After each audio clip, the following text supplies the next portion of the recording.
So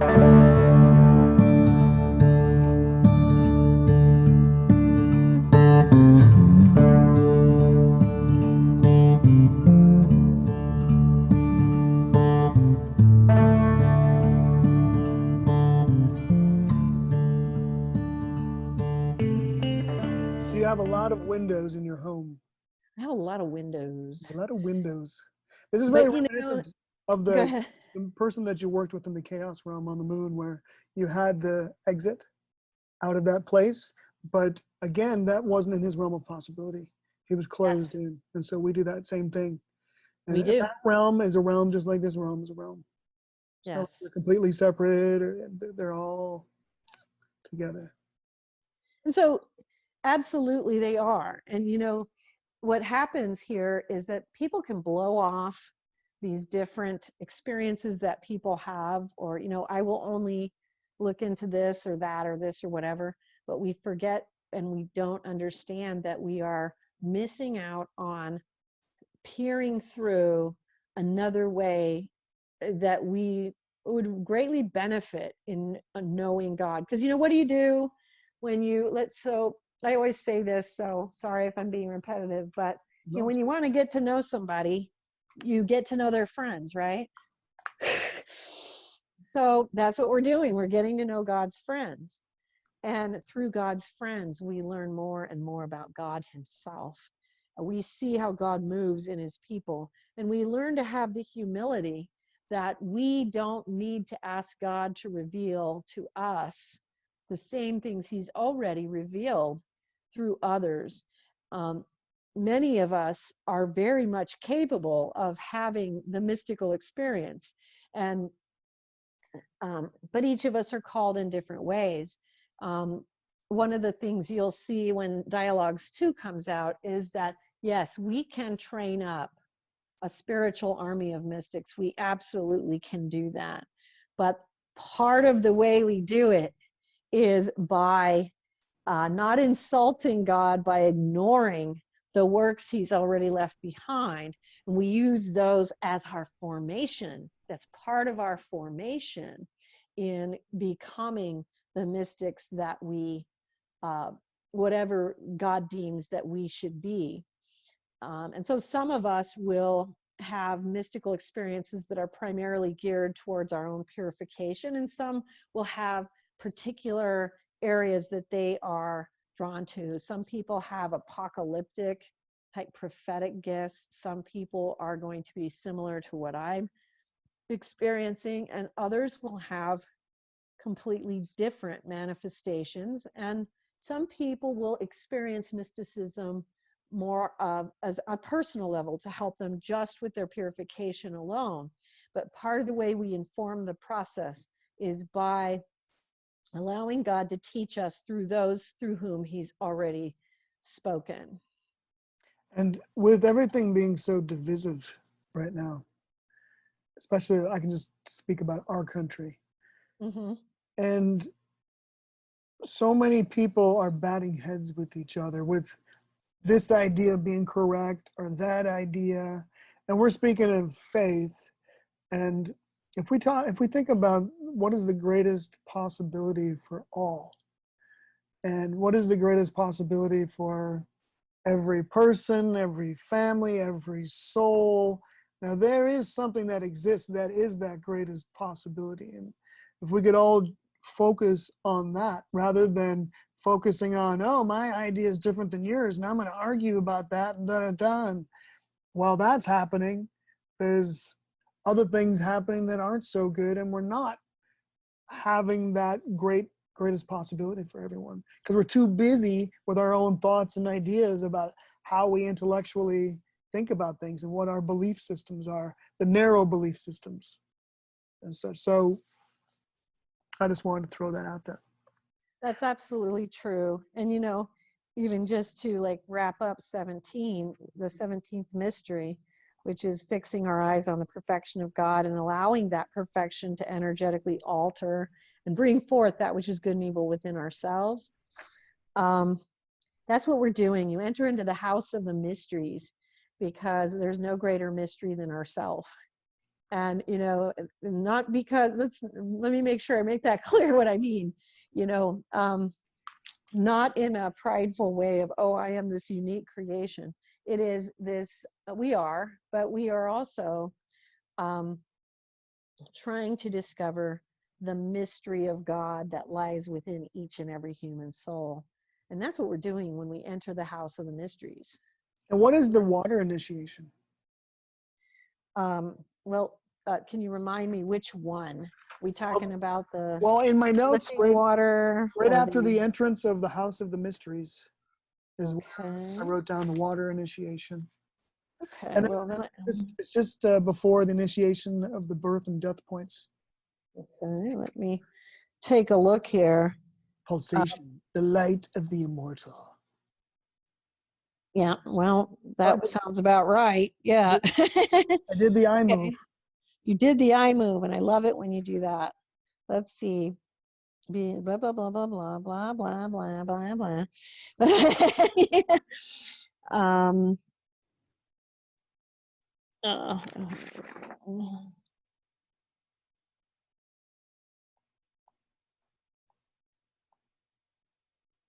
I have something here that's kind of interesting too. Go ahead. Yeah, I'm just trying to find which water. There's so many water initiations in. Okay. Man's body temple is the outer expression of the Garden of Eden, which God gave him to keep and to trim man's primary work in the earthly consciousness. The garden is to use his creative power to preserve harmony and order in this world and to conserve his powers for divine direction. The Garden of Eden represents a region of being within in which are provided all primal ideas for the production of the beautiful. It represents the elemental life and intelligence placed at the disposal of man through which he is to evolve spiritual mind and spiritual body. I like that. Well, that sums it up. Did you write down which quote that was I'm not from? sure if it's Charles Fillmore or. Okay, yeah, it could be Charles Fillmore. He also goes on to talk about the 12 gates and the 12 faculties of the mind. Excellent. Just after. Yes, and those are. Yeah, that was Charles Fillmore. Remember, he brings up faith, strength, wisdom, love, power, imagination, understanding, will, law, or order, zeal, renunciation, and life. And see how I'm going to kind of expand on what he's saying. This isn't necessarily what he's saying right here, but notice how you start from faith and you're moving through strength, wisdom, love, power, imagination, understanding, will, order, zeal, renunciation, and then life. You stand in life itself. That's what we're always talking about is, are you moving towards life or are you moving towards death? And that is what's happening here. When you, I'm not finding exactly the spot you're talking about, but I'll just talk about water initiations as a general. When you're undergoing a water initiation, it's like a baptism of sorts, except that in the mystical sphere, the waters come into you and they alter the very molecular structure of your soul. And so the water initiation is coming in to transform. And as you're entering into the house of the mysteries, remember, this is about learning about the knowledge of good and evil within yourself. And so when we come forward and you will go through many mystical baptismal events throughout the mystical journey. But here you are understanding, pulling forward the evil within you. You're almost going through an inner confession with God. And then there is the water initiation, which is the cleansing then. Because remember, God purifies us. We don't understand that all of the rituals of the church came from actions that the Lord did when he was on earth. And that in the mystical sphere, there are corresponding energetic rites that accomplish actual attainments. Many people will talk about, and this is the difference like between Catholicism and most Protestant faiths, is, Catholicism speaks of the Eucharist as the actual body and blood of Christ, because Catholics believe in transfiguration, which means that when the priest consecrates it, it actually becomes the body and blood of Christ. And for those who find that confusing, because in like a lot of the Christian faiths, the Protestant Christian faiths, they believe in what's called consubstantiation, which means it's more of a symbolic rendering of the Last Supper. But you can check out another book at the site called Miraculous Images, which contains images of Eucharistic miracles where the actual hosts and the wine turn into flesh and blood. There are some of these hosts that are held in sacred tabernacles around the world actually turn into a beating heart, a small, tiny beating heart. And they've actually tested some of them, and they have the DNA and the structure of heart muscle. And another interesting factor of it is they all test as the same blood type. Because this is supposed to be the blood of Christ. So it's fascinating. But you can check that out if you've never heard of it. But we're doing the same thing with the other sacraments of the church. This is why the Catholic Church has 7 sacraments, and the Protestant churches most have 1 or 2. They took the sacraments out because they believed they were symbols of a higher reality. In the Catholic Church, these are actual sacraments that bring about a higher reality. And what we experience as mystics is that these things are experienced in the mystical as real energetic transformations. So these water events and baptisms and cleansings and purifications, this is part of how these negative, dark, evil elements are actually not just forgiven, not just cleansed away, but transformed into something higher, because we will not actually progress from this base human construct unless we undergo these energetic alterations. And so these sacraments that we see on earth have counterparts in the heavens and in the mystical spheres, and they do have a completely transformative substance to them. So here we are facing our own good and evil elements and going through some of the introductory purifications of it, where we start that purification. And you'll continue having more and more purifications because you will continue to understand these things from a higher and higher place. Now, again, I'm going to bring back the texts, because part of the way that we begin to understand or learn why these things are what they are, so that we are taking ourselves from faith to where we know it to be true, is by the spiritual reading, the spiritual study of mostly mystical theology, the writings of the saints, but also actual mystical theology, which is the science of the examination of the soul, the science of the virtues, how we actually undertake that. So that's part of that. You have to inform it with the spiritual reading.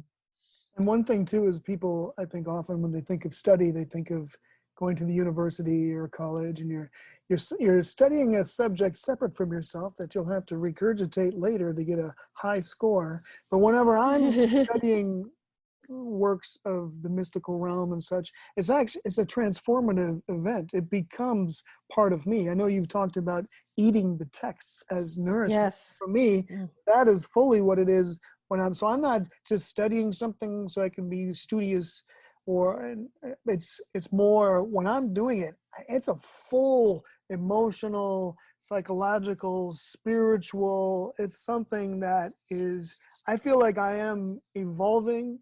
I'm becoming more conscious.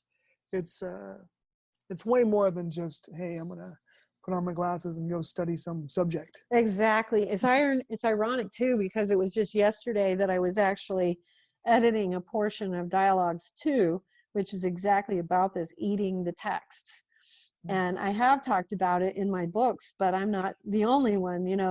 In the book of Ezekiel, Ezekiel was taken into the heavens, and God showed him these books, and then he said, eat them, and he ingests them, and he says, take the word, my word, to the people.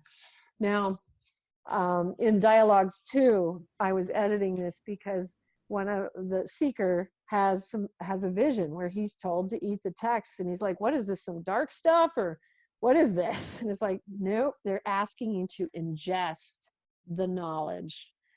And that's what we have to do. We have to ingest the knowledge. One of the things we also miss, I've talked a lot about how my books were fashioned so they would energetically make things happen spontaneously, out of body experiences, and that's proven out to be true. But what we forget also is that many of these mystical theological texts were also programmed in the same way. And so sometimes if you're reading and taking it in, you don't fully understand it as you're reading it, but you are eating it. You are ingesting that body of knowledge. Then it is within you and becomes possible for you to have that knowledge become a part of you. It energetically reveals itself as you ingest it. So there is a great deal of importance to that, understanding that that's what we're doing. We're taking in this knowledge. And even if you don't understand it at first, just ingest it. You know what I mean? Because a lot of people get frustrated. I see this with spiritual counseling. Oh, I don't understand that. And it's like, well, read it anyway. You know what I mean? And so you have this hesitation, this resistance that comes from our own self-intelligence, where we really don't understand that, some of the great works of mystical theology are an energetic body of knowledge that you just need to eat and then allow it to change you and alter you from within. And that's one of the mysteries of God, again, how these things work. They're not just symbols, they are real actions that occur within the soul. Number 18 is initiations into all multiplicities and the mysteries of memory. Yes, ironically, we've talked about a lot of these aspects that come in with the 18th. The knowledge which extends beyond time and into all life, human, universal, beyond, and touching into the stream of experiential knowledge, expands the parameters of understanding, energetic knowledge and wisdom accessible to the initiate. And that's ironically, again, you're seeing these are stair steps. Remember, we start out with the understanding that the ancient sacred texts have been shown to me in many, many mystical visions as the staircase from earth to heaven. And that's what is happening now. So as you are allowing these alterations to continue, you become able now to touch into different forms of life. You're able to experience through the parameters, the eyes, the windows of other forms of existence. And it's a very important thing, because now we're going beyond, oh, but that's not my experience, to, well, let me understand yours. We understand your experience, or the experience of these greater fields of vibration. We become able now to partake of that. It changes everything. So you spoke of the mystery of existences, imagining thousands of mystical and higher fields of knowledge, and the mystery of the ages. And then for the initiate, all memory within humanity and the memory of all life and all the worlds are revealed in the hands. To seek the portal of God, it begins simply with experience retained in the cells and also energetic. And to retrieve these knowings, the initiate must be willing to enter on every possible level. It's really interesting to me because I used to teach very in-depth Kundalini yoga classes. And so what's spoken of is the hands are part of the brain when we're developing as a fetus. And as it begins to separate, it still maintains a connection with our brain, our fingertips. And so we have all these mudras that we do that's communicating to our brain in particular ways. And there was this one book that I read on yoga mudras. I think it's the Mudra Yoga, I think it's called. But it was about this guy in Asia who was a healer, and he had 100% healing rate. And it was back well before cars and things. But he would walk as much as 100 miles away to somebody who's sick, and he would just give them a particular mudra that they were supposed to practice, just like a prescription for do this for 3 Yes. weeks, 4 times a day, 100% healing rate. You also, we speak about later on in the mysteries that there's a particular universal memory in the cells of everything that exists.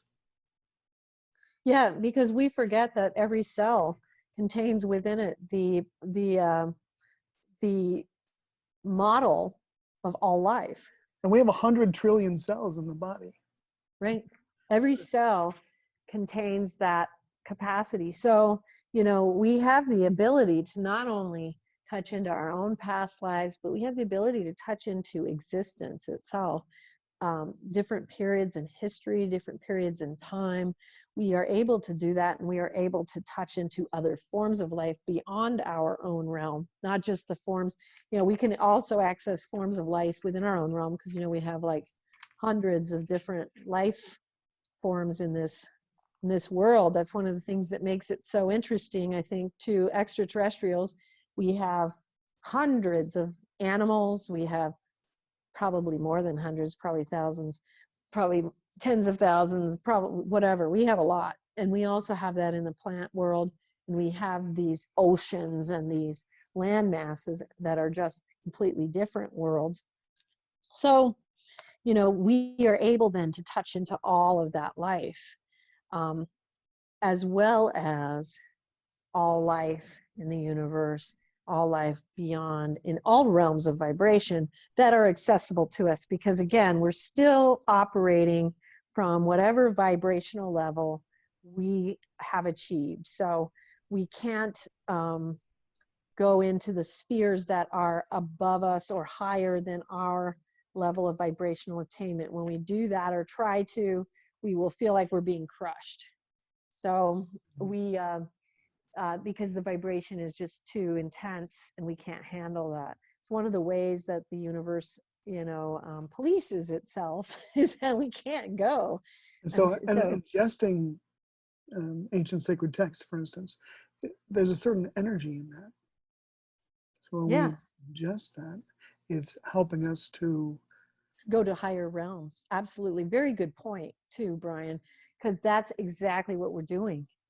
Every mystic has brought in a different sphere of knowledge. And by partaking of those, we are partaking of knowledges that then give us vibrational entry into higher and higher spheres. And so this 18th mystery is that entry into all life. You know, so now we have identified and done a lot of study of our own life. Now we're going into understanding all life. One of the things that I was told long ago, which I'll never forget, was it's not yours to be understood, but to be understanding. And so we learn that as a soul, we are to learn to understand others, not just to, I want you to understand me. You must listen to me. No, we have to stop with that. That's a fetter. It's an attachment. It's something that holds us to the ground. It is by being understanding that we progress. By insisting that we are understood, we stay where we're at. We literally just cut it off. And we think that's part of our self-intelligence again, which, you know, holds us to the ground. So one thing you wrote here is it's only on Earth that we have had a long ancestry of self, and our journey here is compared to Ulysses, which I thought was really cool. And cosmic myths, remote legends of the children of darkness, and the children of light, and the revolt against heaven.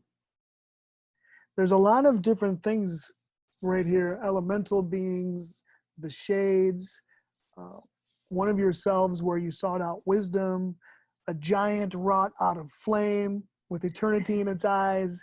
There's so many cool things that we could dive into. What an amazing journey that we're having here on Earth. I mean, there's only so much that we're conscious of. To me, I always call when we go to sleep, that's the spirit time. Yep. When we have more access to all of these things, because even when we went in the Hammer of Mysticism and the initiations into mysteries that we did before this, the Rites of Passage, we spoke of how I'm losing my train of thought. What was I just saying a second ago before initiations into the mysteries? Because there was something kind of cool that I wanted to. You were talking about the different manifestations, the different lifetimes, the different windows that we were seeing through. Oh, dang. Because I have like a chronology of things here. Because that's how my mind works. I relate. I relate.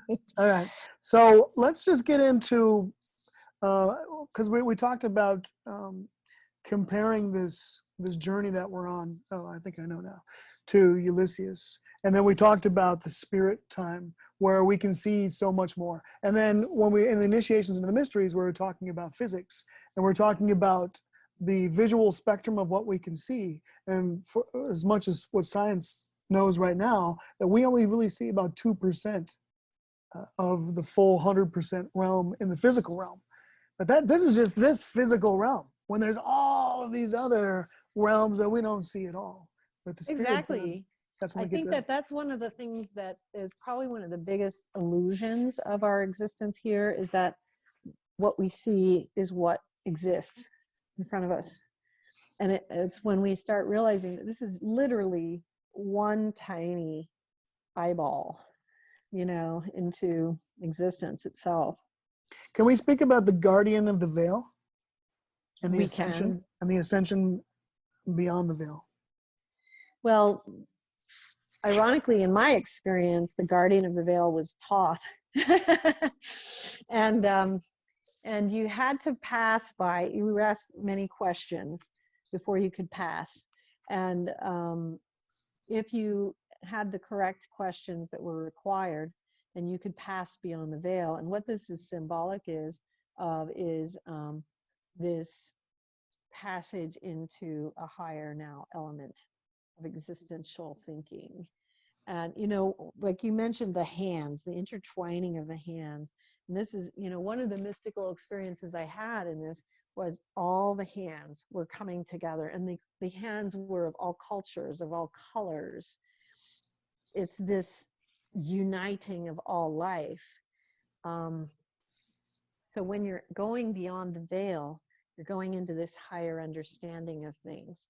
One of the things we definitely see, at least in this period of time and periods of time before, I'm hoping that we will evolve beyond it, is this identification to a cultural body that we were born into.